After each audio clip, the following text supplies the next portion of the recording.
Hello students, मैं वंदना तिवारी हिंदी के online class में आपका हार्दिक स्वागत है। आज क्लास 10th का पहला चैप्टर काव्य खंड से सूरदास का पद आज हम पढ़ेंगे। आइए सूरदास के जीवन परिचय पे थोड़ा सा हम प्रकाश डाल लेते हैं। सूरदास का जन्म सन 1478 में माना जाता है। 1478 में इनका जन्म हुआ था। इनके जन्म स्थान के बारे में दो तरह की बातें होती हैं। कुछ लोग इनका जन्म स्थान मथुरा के निकट रुनकता या रेणुका क्षेत्र में मानते हैं, जबकि दूसरी मान्यता के अनुसार इनका जन्म स्थान दिल्ली के पास से ही माना जाता है। महाप्रभु वल्लभाचार्य के शिष्य सूरदास अष्टछाप के कवियों में सर्वाधिक प्रसिद्ध हैं। वे मथुरा और वृंदावन के बीच गौ घाट पर रहते थे और श्रीनाथ जी के मंदिर में भजन कीर्तन करते थे। सन 1583 में पारसौली में उनका निधन हो गया। सूरदास के 3 ग्रंथ ज़्यादा प्रसिद्ध हैं: सूरसागर, साहित्य लहरी और सूरसारौली, लेकिन इनमें सूरसागर सर्वाधिक लोकप्रिय हुआ। खेती और पशुपालन वाले भारतीय समाज का दैनिक अंतरंग चित्र और मनुष्य की स्वाभाविक वृत्तियों का चित्रण सूर की कविता में मिलता है। सूर वात्सल्य और श्रृंगार रस के श्रेष्ठ कवि माने जाते हैं। सूरदास जी श्री कृष्ण के बाल लीला का बड़े ही सुंदर ढंग से वर्णन किए हैं। कुछ लोग मानते हैं कि सूरदास जन्मांध हैं, लेकिन कुछ लोग ऐसा मानते हैं कि जो जन्मांध होगा, जन्मांध का मतलब जो जन्म से अंधा हो, वो इतना सुंदर किसी भी बाल लीला का वर्णन नहीं कर सकता है। इस पे भी काफ़ी मतभेद चलता है। कुछ लोग जन्मांध मानते हैं, कुछ लोग ऐसा मानते हैं कि सूरदास आगे चल के अंधे हुए। श्री कृष्ण के बाल लीलाओं का बड़े ही सुंदर ढंग से वर्णन किए हैं, जिसमें वात्सल्य रस देखने को मिलता है और श्रृंगार रस के भी ये श्रेष्ठ कवि माने जाते हैं। आइए देखते हैं हम सूरदास का पद।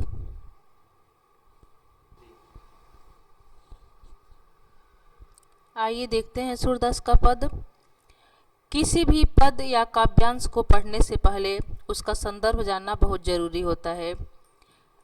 अगर संदर्भ लिखने के लिए आता है या पूछा जाता है तो इसका संदर्भ आप ऐसे बताएंगे कि यह हमारे पाठ्य पुस्तक क्षितिज के काव्य खंड से पद नामक शीर्षक से लिया गया है, जिसके कवि सूरदास हैं। यह इसका संदर्भ हो जाएगा। इसके बाद होता है प्रसंग। प्रसंग में बताया जाता है कि कहाँ का वर्णन है। जो भी वर्णन होता है वो हम प्रसंग में लिख देते हैं। और उसके बाद होता है भावार्थ। एक काव्यांश लिखने का तरीका होता है, काव्य के भावार्थ लिखने का तरीका होता है। यहाँ जो ये सूरदास का पद है, इसमें कृष्ण जब वृंदावन छोड़ के मथुरा चले जाते हैं और वहाँ जाने के बाद वह उद्धव से गोपियों के लिए योग का संदेश भेजते हैं। योग का संदेश पाकर गोपियाँ काफ़ी दुखित होती हैं और उसी समय का वर्णन यहाँ पे किया गया है। ये आपका प्रसंग हो जाएगा। देखिए क्या है। प्रस्तुत पंक्ति में गोपियों ने उद्धव पर व्यंग कसते हुए, इस पंक्ति में गोपियाँ जो हैं वह उद्धव पे काफ़ी व्यंग की हैं। व्यंग करते हुए क्या कह रही हैं कि उद्धव तुम हो अति बड़े भागी। बड़ भागी का मतलब यहाँ भाग्यशाली कह रही हैं। गोपियाँ यहाँ उद्धव को क्या कह रही हैं? भाग्यशाली। कि हे उद्धव तुम हो अति यानी अत्यंत भाग्यशाली हो। यहाँ सचमुच का भाग्यशाली नहीं कह रही हैं, यहाँ व्यंग कस रही हैं गोपियाँ उद्धव पे कि उद्धव तुम तो बहुत भाग्यशाली हो, अत्यंत भाग्यशाली हो। कैसे भाग्यशाली हो? अपरस रहत स्नेह तगाते नाहिन मन अनुरागी। कृष्ण के साथ रहते हुए भी अपरस यानी तुम दूर हो, अछूता हो। अपरस का अर्थ होता है दूर रहना या अछूता रहना। रहत मतलब रहना, स्नेह मतलब प्रेम, तगा का अर्थ यहाँ धागा से है और अनुरागी मतलब प्रेम। गोपियाँ कह रही हैं उद्धव को कि हे उद्धव, तुम अत्यंत भाग्यशाली हो। क्यों भाग्यशाली हो? कि कृष्ण के पास रहते हुए भी अपरस हो, दूर हो। किससे दूर हो? स्नेह तगातय, यानी प्रेम रूपी धागे से। कृष्ण के पास रहते हुए भी तुम प्रेम रूपी धागे से अपरस हो, दूर हो, अछूते हो। तुमको कृष्ण का प्रेम नहीं छू पा रहा है। ना ही मन अनुरागी, और ना ही तुम्हारे मन में किसी के प्रति प्रेम उत्पन्न हो रहा है। अनुरागी का मतलब प्रेम होता है, और नाहिन का मतलब नहीं। ना ही तुम्हारे मन में किसी के प्रति प्रेम उत्पन्न हो रहा है। इसलिए उद्धव, तुम तो बहुत भाग्यशाली हो। किस तरह तुम्हारे मन में प्रेम नहीं उत्पन्न हो रहा है? देखिए यहाँ गोपियाँ किसका उदाहरण देती हैं। नीचे कह रही हैं कि पुरैन पात रहत जल भीतर, तारस देहन दागी। ज्यों जलमाह तिल की गागरी, बूंदन ताको लागी। गोपियाँ यहाँ क्या उदाहरण दे रही हैं कि कैसे तुम कृष्ण के प्रेम से दूर हो, कृष्ण के पास रहते हुए भी। कह रही हैं कि जैसे पुरैन यानी कमलनी होता है, और पात मतलब पत्ता, रहत मतलब रहना, और जल भीतर जल के अंदर। कि जिस प्रकार कमलनी का पत्ता जल भीतर जल के अंदर रहते हुए भी तारस देहन दागी, देह मतलब शरीर, यानी उसके शरीर पे पानी की दाग नहीं पड़ पाती है, पानी अपना दाग नहीं छोड़ पाती है। कमलनी का पत्ता अगर अंदर रहता है, जैसे ही आप बाहर निकालेंगे पानी उस पर रुक नहीं पाता है, पानी तुरंत नीचे गिर जाता है, उस पर टिक नहीं पाता है पानी। तो गोपियाँ कह रही हैं कि कमलनी का पत्ता जल के अंदर रहते हुए भी पानी अपना दाग उसके शरीर पे नहीं छोड़ पाता है, उस पर टिक नहीं पाता है कमलनी के पत्ते पर। और ज्यों जलमाह तिल की गागरी, और तिल की गागरी यदि जल के अंदर डाल दिया जाए, ज्यों जलमाह जैसे तिल की गागर अगर जल के अंदर डाल दिया जाए तो बूंद न ताको लागी। उस गागर पे, तेल से भरा हुआ जो गागर है, उस पे भी पानी की बूंद नहीं टिक पाती है। फिर नीचे कह रही हैं कि प्रीति नदी में पाँव न बोर्यो। प्रीति नदी में यानी प्रेम रूपी नदी में, पाँव मतलब पैर और बोर्यो मतलब डुबाना। कह रही हैं गोपियाँ कि हे उद्धव, तुम तो प्रेम रूपी नदी में पाँव भी नहीं डुबोए हो। तुम प्रेम का मतलब क्या जानोगे? दृष्टि न रूप परागी, दृष्टि मतलब नजर, और परागी मतलब मुग्ध होना। रूप का मतलब आप जानते हैं, किसी का भी रूप सौंदर्य, और दृष्टि मतलब नजर। और ना ही तुम्हारी नजर जो है वह किसी के रूप पर परागी यानी मुग्ध हुआ है। गोपियाँ क्या कर रही हैं कि हे उद्धव, तुम तो प्रेम नदी में पाँव भी नहीं डुबोए हो, और ना ही तुम्हारी नजर किसी के रूप पे मुग्ध हुआ है। तुम प्रेम के बारे में क्या जानोगे? कृष्ण के पास रहते हुए भी और तुम उनके प्रेम से दूर हो, तुम क्या जानोगे प्रेम क्या होता है?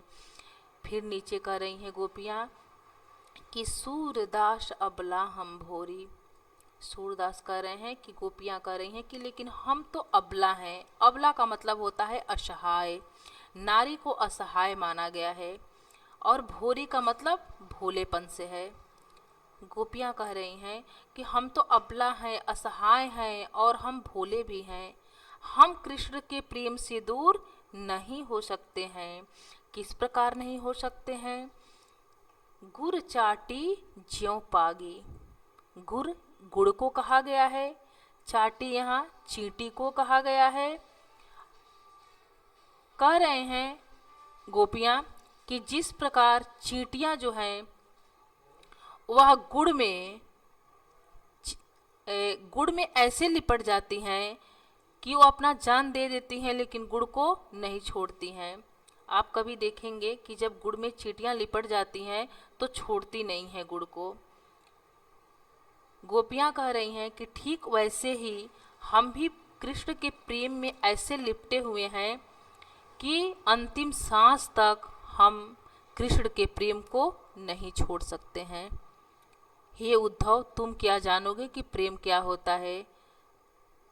कृष्ण के पास रहते हुए भी तुम उनके प्रेम से दूर हो। एक बार मैं ऊपर से फिर से पढ़ दे रही हूँ जल्दी से, आप ध्यान दे दीजिएगा। गोपियाँ करी हैं उद्धव को कि हे उद्धव, तुम तो बहुत भाग्यशाली हो। क्यों भाग्यशाली हो?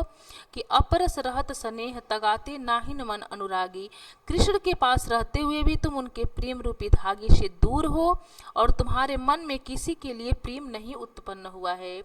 जैसे कि कमलनी की पत्ता जल के भीतर रहते हुए भी उसके शरीर पे पानी अपना दाग नहीं छोड़ पाता है। तिल की गागर है, अगर उसको पानी में डुबो दिया जाए तो पानी की बूंद उस पर नहीं लग पाती है तिल के गागर के ऊपर। और हे उद्धव, तुम तो प्रेम रूपी नदी में पांव भी नहीं डुबोए हो और ना ही तुम्हारी नज़र किसी के रूप पे मुग्ध हुआ है, फिर तुम प्रेम का मतलब क्या जानोगे। लेकिन हे उद्धव, हम तो असहाय हैं, हम भोले हैं, हम तो कृष्ण के प्रेम में उसी प्रकार लिपटे हुए हैं जिस प्रकार चींटियां जो है वह गुड़ में लिपटी हुई होती हैं और अंतिम सांस तक गुड़ को नहीं छोड़ती हैं। ठीक उसी प्रकार हम भी अंतिम सांस तक कृष्ण के प्रेम को नहीं भूल पाएंगे, नहीं छोड़ेंगे। दूसरा पद देख लेते हैं। मन की मन ही माझ रही। इसका भी संदर्भ वही हो जाएगा कि यह हमारे पाठ्य पुस्तक क्षितिज के पद नामक शीर्षक से लिया गया है। इसके कवि सूरदास जी हैं। संदर्भ इसका भी सेम वही हो जाएगा। अगर प्रसंग इसका लिखना हो तो आप लिख सकते हैं कि गोपियाँ उद्धव जी से संदेश पाकर और यह जान के कि श्री कृष्ण नहीं आएंगे काफ़ी अधीर हो जाती हैं, दुखित हो जाती हैं और दुखित होकर वह उद्धव से कह रही हैं। यह आपका प्रसंग हो जाएगा। क्या कह रही हैं गोपियाँ? कि मन की मन ही माझ रही। माझना मतलब अंदर रखना, कि हमारे मन के अंदर जो दुख है वह हम अपने अंदर ही झेल रहे हैं। मन की मन ही माझ रहे। कृष्ण के चले जाने से मथुरा गोपियाँ काफ़ी दुखित हैं, तो उद्धव से कह रही हैं कि हे उद्धव, हम तो अपने मन के दुख को मन के अंदर ही रखे हुए हैं। माझ रही मतलब मन के अंदर ही रखे हुए हैं। कहिए जाय कौन पे उद्धव नाही परत कहे। कहिए, हे उद्धव आप ही बताइए। कहिए का मतलब उद्धव से कह रही हैं गोपियाँ, कहिए यानी आप ही बताइए कि जाए कौन पे उद्धव, हम किससे जाएं, मतलब जाएं कहाँ जाएं। कौन पे उद्धव, हम किससे कहने जाएं अपने मन के दुख को, हम तो उसको अपने अंदर ही झेल रहे हैं। और ना ही परत कही, परत मतलब दूसरों से, हम किसी दूसरे से अपने मन की व्यथा को नहीं कह सकते हैं। हे उद्धव, अब आप ही बताइए कि हम कहाँ जाएं, अपने मन के दुख को बताने के लिए कहाँ जाएं, किससे अपने मन के दुख की बात को कहें। फिर नीचे कह रही हैं कि अवधि आधार आस आवन की। अवधि का मतलब होता है समय और आस मतलब आशा, आवन मतलब आने की। कि इस आशा में कि किसी न किसी समय तो श्री कृष्ण आएंगे ही। अवधि आधार आस आवन की, इस आशा में कि कोई तो ऐसा समय आएगा, कोई तो ऐसा अवधि आएगा जब श्री कृष्ण वृंदावन में आएंगे। आस आवन की, उनके आने की आशा थी और इस आशा में हम तन मन विथा सही। तन का मतलब शरीर, मन का मतलब आप जानते ही हैं, विथा का मतलब व्यथा, दुख या कष्ट, और सही मतलब सहना। कि अपने तन मन का जो व्यथा है, जो दुख है, वह हम कब तक सहें। और इस आशा में हम अभी तक सह रहे थे। किस आशा में? कि कोई तो ऐसा समय आएगा, अवधि आएगा जब श्री कृष्ण वृंदावन वापस आएंगे। इस आशा में हम अपने तन और मन का जो दुख है, व्यथा है, उसको सह रहे थे। लेकिन श्री कृष्ण क्या किए? आने के बजाय योग का संदेश भेज दिए। नीचे की लाइन में देखिए, अब इन जोग संदेशन सुनी सुनी। गोपियाँ कह रही हैं कि हम तो इस आशा में कि कोई तो ऐसा समय आएगा जब कृष्ण आएंगे वृंदावन, और इसी आशा में हम अपने तन और मन की व्यथा को सह रहे थे, लेकिन श्री कृष्ण तो क्या किए, योग का संदेश भेज दिए।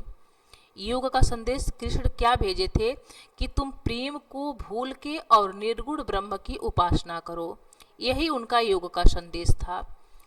तो गोपियां कह रही हैं कि अब इन योग संदेशन सुनी सुनी, अब यह योग का संदेश सुन सुन के बिरहिन बिरह दही, बिरहिन मतलब बिरह की आग, और बिरह मतलब दुख होता है, और दही मतलब जलना, कि जो हम बिरहणी हैं यानी दुखियारी हैं, अब बिरहीन यानी बिरह की आग में, दही मतलब जलना, अब हम जल रहे हैं।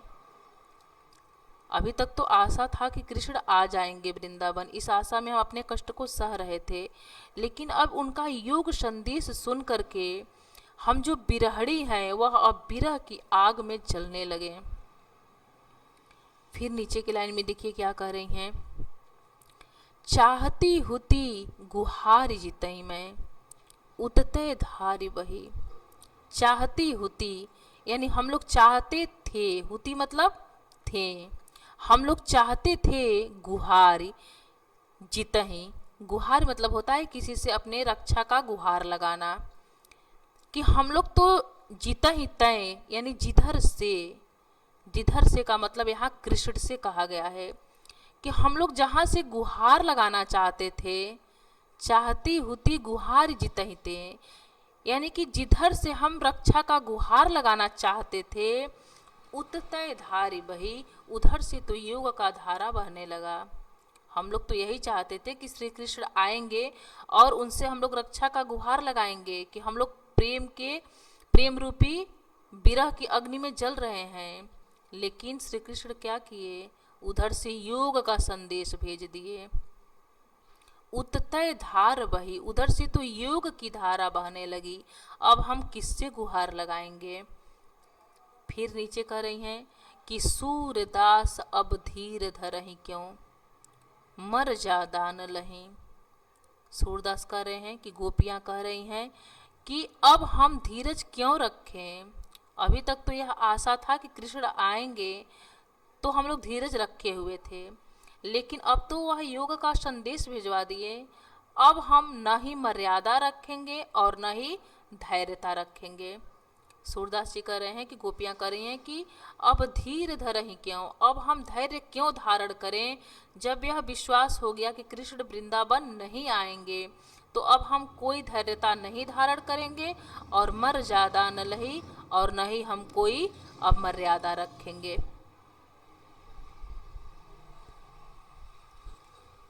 इसका तीसरा और चौथा हम पार्ट 2 में पढ़ेंगे। धन्यवाद।